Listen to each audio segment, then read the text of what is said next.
Oh,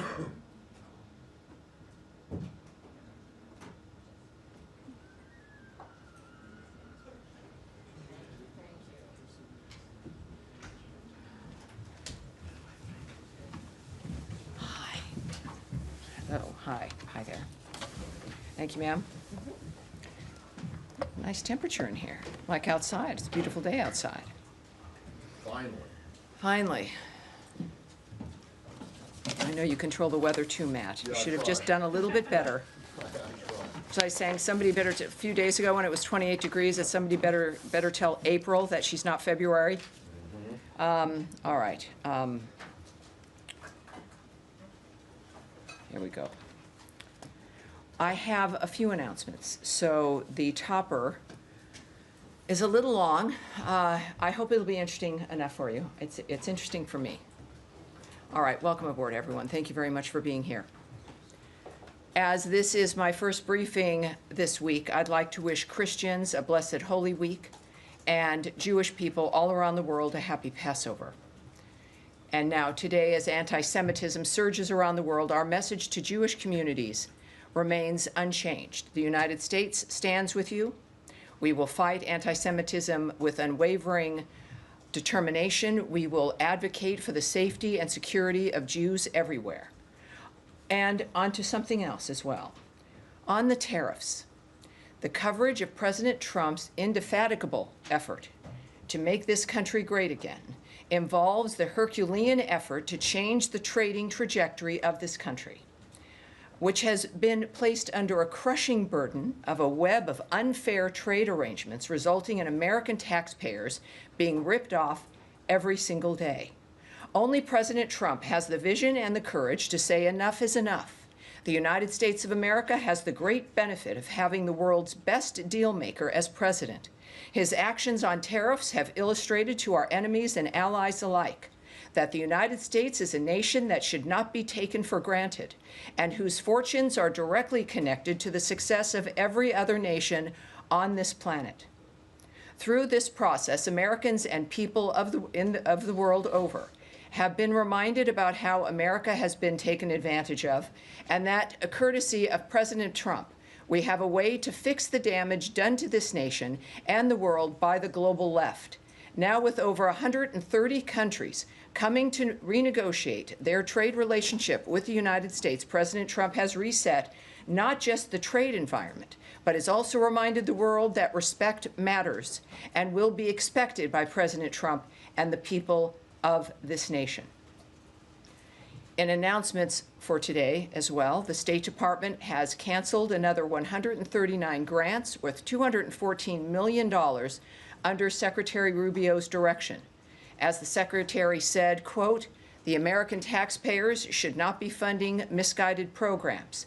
We are cleaning up the mess the previous administration left and rebuilding an agency that's focused on putting America first." Now, let's look back to last weekend. Ambassador Stephen Witkoff conducted talks with the Iranian foreign minister, which were hosted by the Omani foreign minister. As the White House statement described, quote, "The discussions were very positive and constructive, and the sides agreed to meet again next Saturday. Our goal remains clear. In the words of Ambassador Witkoff, quote, "A deal with Iran will only be completed if it is a Trump deal. Any final arrangement must set a framework for peace, stability, and prosperity in the Middle East, meaning that Iran must stop and eliminate its nuclear enrichment and weaponization program. It is imperative for the world that we create a tough yet fair deal that will endure, and that is what President Trump has asked me to do." Also last weekend, Expo 2025 Osaka officially opened on Sunday in Osaka, Japan. The 31,000 square foot USA Pavilion showcases American excellence, innovation, and leadership, and reinforces our commitment to engagement in the Indo-Pacific and the U.S.-Japan bilateral relationship. Over the coming 6 months, the Expo looks forward to welcoming millions of visitors. Back here at home, Secretary Rubio joined President Trump in welcoming President Bukele to the United States yesterday. Since Secretary Rubio's visit to El Salvador, the United States has deported dangerous MS-13 and TDA gang members to El Salvador's prison. Because of this, our nation is safer and more secure. As Secretary Rubio said of President Trump and President Bukele, our hemisphere is lucky to have two leaders who are totally aligned in their commitment to law and order. Last, in non-foreign policy news, I want to applaud the Trump administration's FDA on their plan to phase out various animal testing requirements. As the FDA said in their announcement, quote, "The new approach is designed to improve drug safety and accelerate the evaluation process while reducing animal experimentation, lowering research and developmental costs, and ultimately lowering drug prices." Bravo. That's my topper. All right, now, to your questions. Sir, Mr. Matt Lee, the AP. Thank you, Tammy. Yes. I just wanted, just a point of clarification. You said that only President Trump can undo the damage done to the world, the nation and the world by the global left? I know, surprising that it comes from me, isn't it? Surprising that comes from me. It has to do with, you're talking about tariffs, right? The whole world free trade, international trade regulations, which began after the Second World War. Well, I'm yes. looking at one Eisenhower, two Nixon, Reagan, Bush, Matt, may I answer you? one, I know. and Bush two, Yes. and I'm. Yes. Find it hard Well, you to know, believe there's that something. Let me are they answer you, part sir. of the global Let left? me answer you. Let me answer you. Everything that starts like, well, trade, there's always a good idea, right? You always have a really great plan and things move along and it's very good and it's very nice. And then time changes and the left gets control of certain aspects, certain countries, certain Congresses, and things begin to change and spending begins to increase and arrangements begin to change and are not necessarily as good for the United States. The fact of the matter is, at this point in time, we are on an unsustainable path, a burden that is crushing. You see it in the actions that this administration has to take regarding the budget of this entire entity.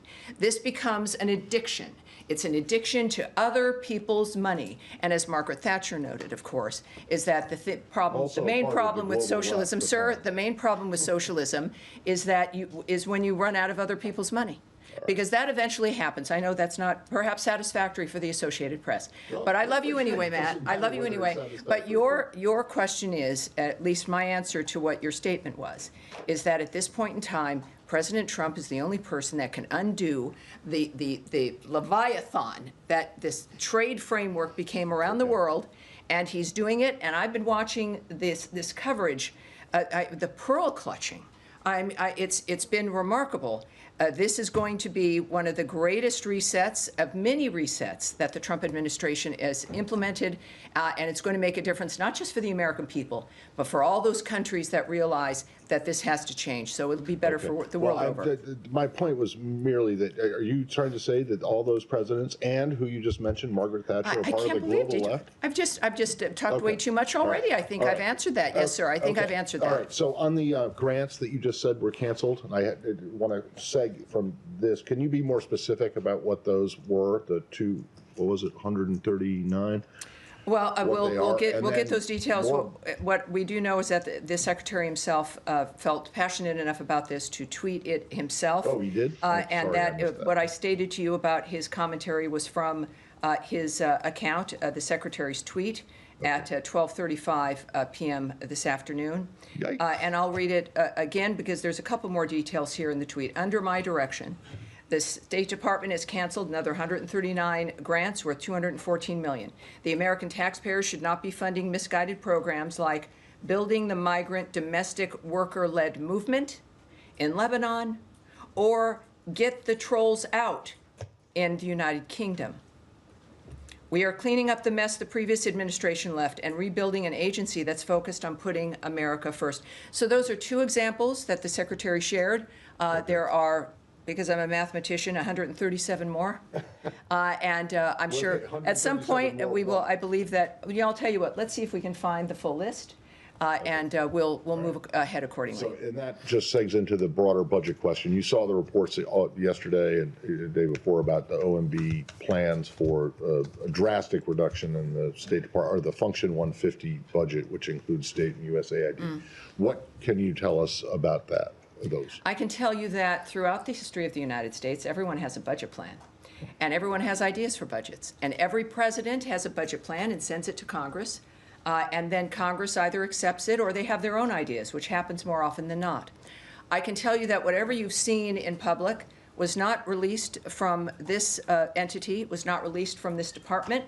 It was not released by the secretary. That there is no final plan, final budget, final dynamic. That is up to the White House and the President of the United States as they continue to work on their budget plan and what they will submit to Congress. So I would suggest that you check with the White House. But the kinds of numbers, and what we tend to see, is reporting that is early or wrong or based on leaked documents from somewhere unknown, and then everyone writes stories about those things. And earlier, when I was speaking with our bullpen here, whom I love most of the time, it would be wise to be cautious before acting on every single element you see leading up to something as important as this budget coming in from President Trump. So we'll wait and see. Of course, again, these are not known or finalized or planned. Only President Trump has that information, and we're going to see it soon, I'm sure. Okay. All right. Thank you. Yes, ma'am. I'll follow up on that, though. There was some criticism from Democratic lawmakers about contributions to international organizations dropping by 89% from $1.4 billion last year to $169 million, including, quote, eliminating funding for the UN and NATO. Is that something that the department is considering, eliminating funding from those agencies? You know, that's from a story that is looking at a memo that was leaked or not from a plan that is a suggestion. What I can tell you, though, is it really makes me concerned when I see the word eliminate. I traveled to NATO for that summit with the secretary. Every meeting, every moment, every time on camera, in every bilateral meeting, talking with the Secretary General, the one message, it was with several messages, but the singularly important message that everyone there cared about was the fact that the Secretary of State of the United States reiterated our complete commitment to NATO, as has the President of the United States.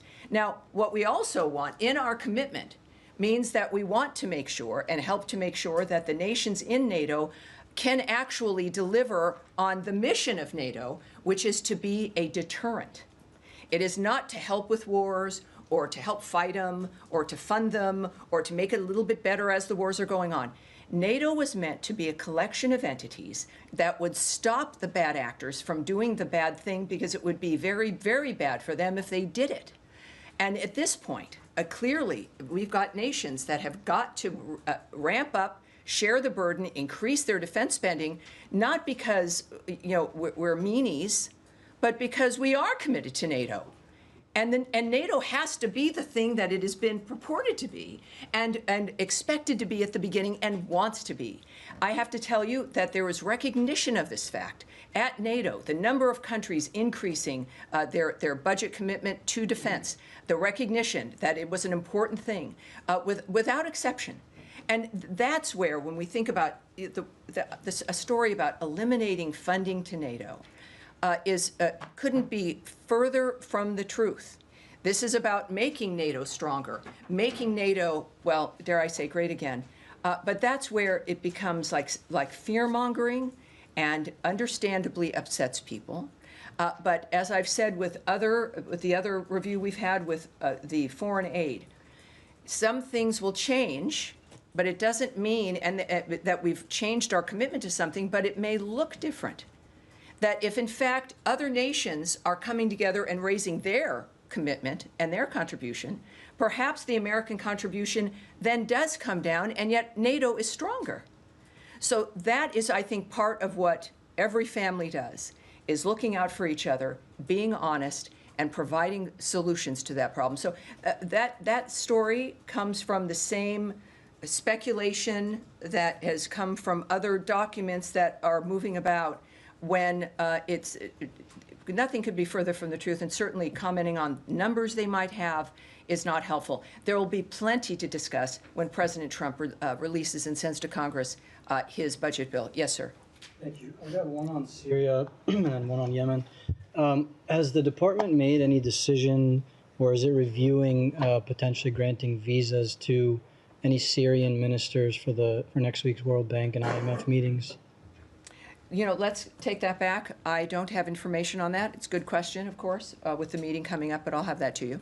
And was it Yemen? Yes. You know, the U.S. has been engaged in a military campaign over there for the past several weeks. Is the State Department leading any diplomatic path to get to whatever end result it is that the U.S. wants? We've seen reports that the U.S. is now looking at potentially supporting a ground invasion in Yemen, or supporting factions inside of Yemen to push ahead with the momentum after the military campaign. Well, I won't speak on any negotiations that may or may not be happening or diplomatic considerations. I think many people have seen the reports regarding actions that may or may not be happening on the ground in Yemen as the Houthis' ability to resist is degraded. That's not something I can remark on. Of course, though, when we think about the nexus of the nature of what's happening in the Middle East, the United States has made its point clear, as the Secretary and through the President, through the ceasefire work and the nonstop efforts regarding the issues in Israel and on the Gaza Strip, and certainly now in the remarkable fact that Iran is at the table regarding their condition, which has also been affected, of course, by the degrading of Hezbollah. Certainly, the disaster that Hamas has brought that region, including Iran. So when we think about the ceasefire and making people's lives better, it certainly affects the entire region. And I think that's what we can all count on. Yes, ma'am. Tammy, thank you. You started out with some of your remarks saying that Iran must stop and dismantle its nuclear program. Well, let me say that was Ambassador Witkoff. Yeah, echoing what Ambassador Witkoff tweeted earlier today. But just trying to get some clarity on what the administration sees as a potential end goal here with these negotiations with Iran, because last week, heading into the talks in Oman, Witkoff made some remarks to the Wall Street Journal in which he said that the red line would be the weaponization of Iran's nuclear capability, presumably leaving the door open to Iran maintaining a civilian nuclear program.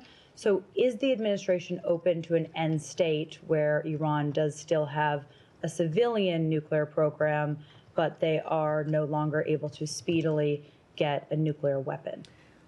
Well, first of all, for a comprehensive response, and we heard from Caroline earlier, the White House has that kind of response.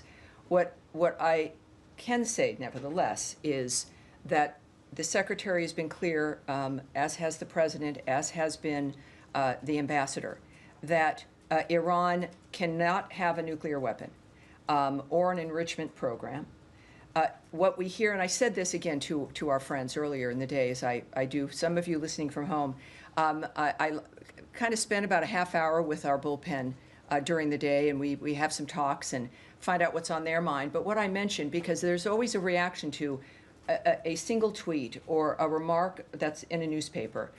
And as we are clearly moving to a secondary meeting, which I still won't call a negotiation, but that could change, is that these are people who are the best in the world. Ambassador Witkoff clearly is one of the best people in the world for negotiating and for dealing with bad actors and getting peace and ceasefires. But when things are being said in the moment, in public, you must consider that that's not part of how they negotiate in the sense of whatever they're talking about together. And that one should always wait and see that no one's negotiating in public. No one is, I don't know who that message would be for or the nature of what's said and how and what format. I would say what matters is an end result, our parties agreeing, papers being signed. It is not what people say, but the actions they take.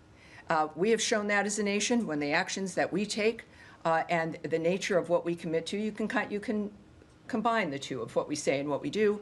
But I would say that there's one goal here, and that is that Iran cannot have a nuclear weapon, and certainly the enrichment program, and that is, I think, a pretty easy thing to start with, and that is the one thing that we know that they're working on, and I think we'll have some success considering who we're addressing. So just Yes, sir.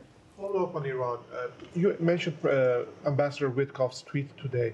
Last night in an interview with Fox News, he was talking about keeping Iran's enrichment levels below 3.67%, which is like on par with JCPOA. Today he talked about eliminating Iran's enrichment. So what's the reason of this difference here? Well, if you can contact the White House, but what I just noted to you is that these are comments that are made. It could be made, by anyone in the moment of something that's happening. I would point to his comment today on Twitter, but I also, Ambassador Witkoff speaks for himself quite well, and he is a very transparent man. What's going to matter is what is accomplished, what the end result will be, as opposed to parsing one statement or a sentence line there and another one over here. I know we all want answers because, well, humanity has an interest in the end result of this. But I would just caution you in that regard, and to wait. And again, the thing that matters is what is accomplished, what the last point is. And if anyone can do that, it would be President Trump and his vision, along with Ambassador Witkoff, who's done a great job in this regard. Yes. Tammy, thanks so much. A couple questions on the Palestinian Authority. The Times of Israel reported a few days ago that Mahmoud Abbas had sent a letter to Secretary Rubio trying to open up the door to get certified that the pay-for-slay program has been ended by the Palestinian Authority. I know you're not going to comment on that correspondence, but in a broader perspective, the State Department is not exactly doling out foreign aid with any enthusiasm at the moment, and the purpose of ending pay-for-slay would be to restart foreign aid to the Palestinian Authority. So does the State Department have any appetite at this point to start that process if the end result is no foreign aid being distributed in the end anyway? And the second question I have is just the broader bird's eye view relationship right now between the U.S.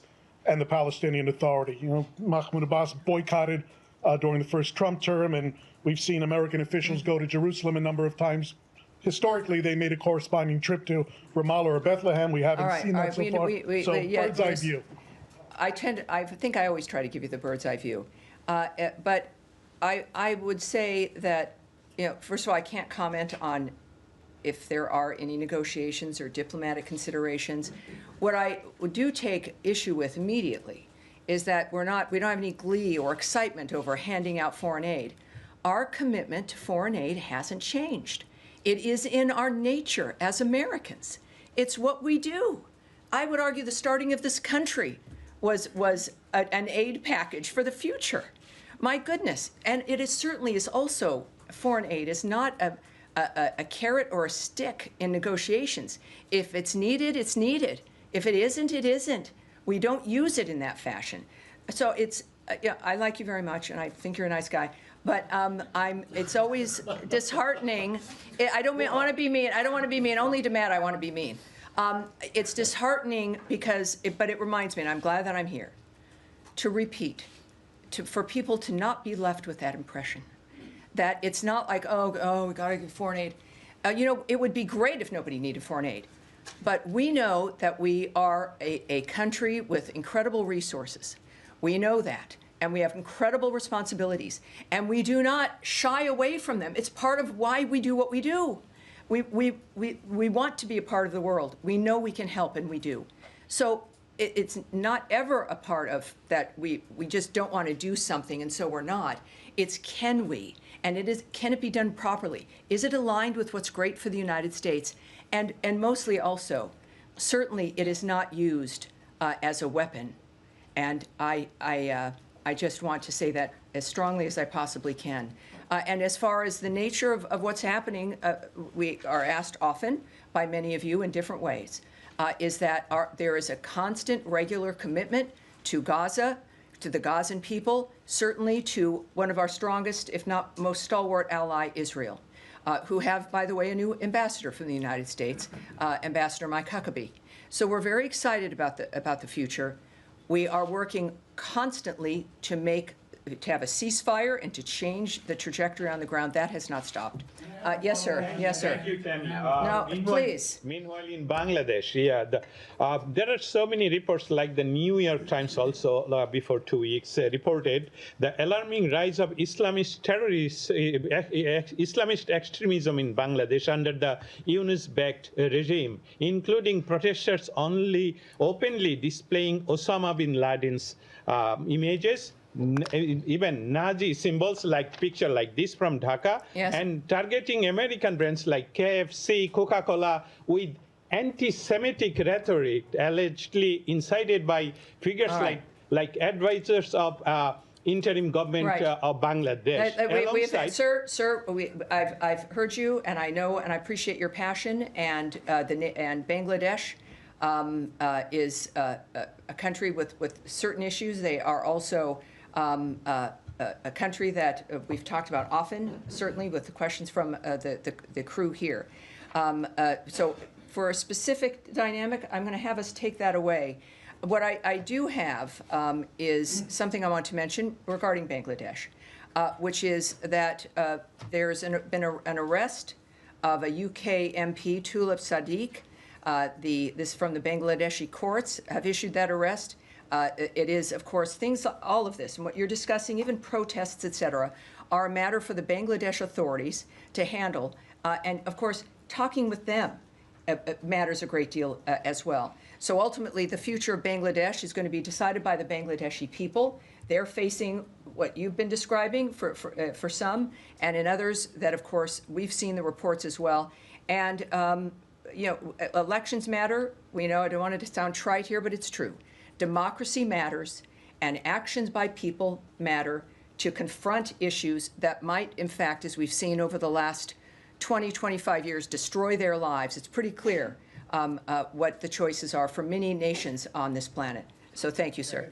Yes, sir, with the beard. Thanks, Tammy. I want to ask about negotiations with Russia. Has there been any discussion of sanctions relief, and has the White House asked the State Department to draw up any list of sanctions that could be removed?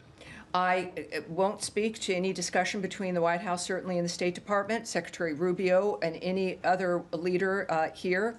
What I can say is a reminder that what was clear from the beginning, there would be no negotiations, no decisions, no arrangements until after the carnage has stopped. And after Palm Sunday, it's clearly a dynamic where there have to be more questions about the nature of who's really committed to peace and a ceasefire. But there is no negotiations or arrangements and based on the regular statements from the administration and from Secretary Rubio as well, that until it's a meat grinder. That has not changed. And until that stops, nothing like that is happening. And yet we continue to work, obviously, for the ceasefire in that regard. Yes, sir. Hi, Tammy. Thank you. I had a question about Sudan. The outgoing Biden administration declared the RSF's actions as a genocide. Does the Trump administration agree with that designation of genocide? Here's what I can tell you about what's been happening. The United States condemns in the strongest possible terms the RSF's continued escalation of attacks on Al Fasher, North Darfur, as well as the attacks on nearby Zamzam and Abu Shuk, internally displaced persons, which is the IDP camps.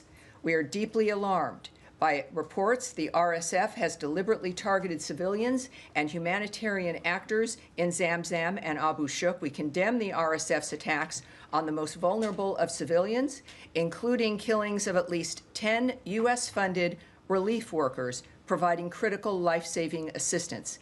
We urge the protection of civilians, including humanitarian workers. We also call for the opening of humanitarian corridors to enable humanitarian access and the safe passage of civilians fleeing violence.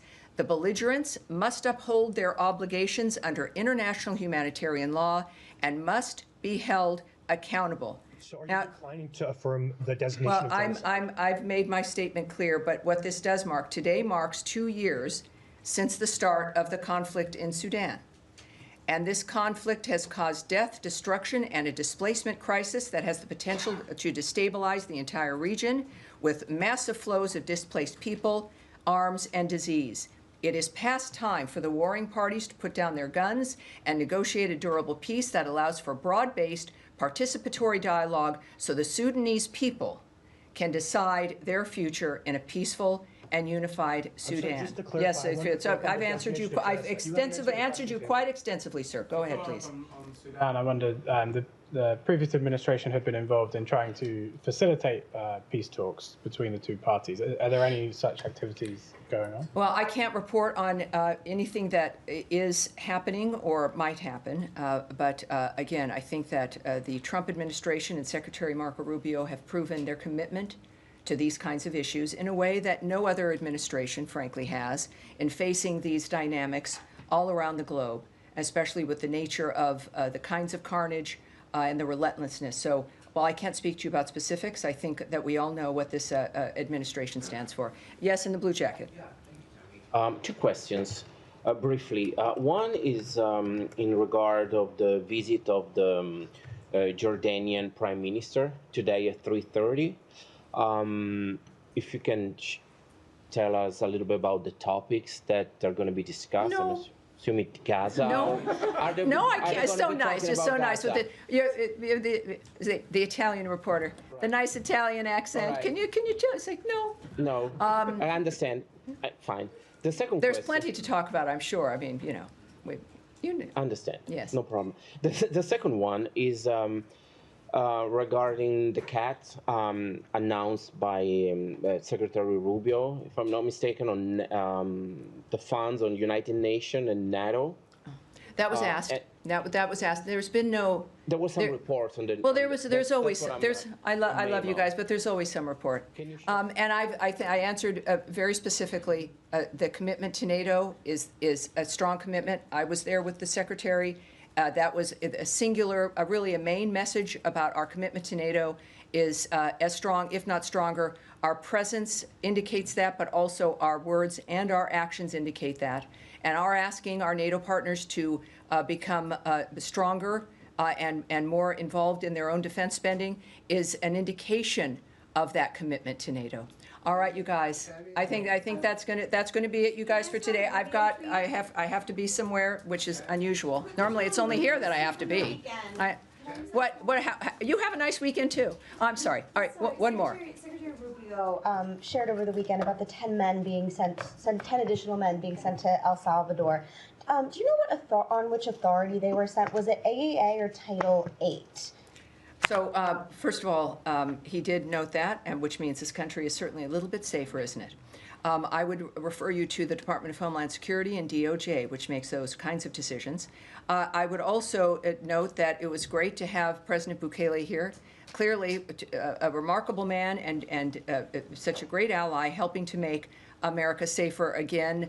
And his love for the American people is I think pretty obvious, even though he loves El Salvadorans more, I'm sure. But it was a great weekend in that regard. Obviously, not a good weekend with certain other actions. But this is a busy administration. It is a country that is standing ready to do what's necessary to help not just their neighbors, but also the rest of the world. We're not even 100 days in. And it's I don't know, I'm having a great time. I don't know about you guys. So I look forward to more, and thank you for that question, and I will see you on Thursday. Thank you, everyone. Except for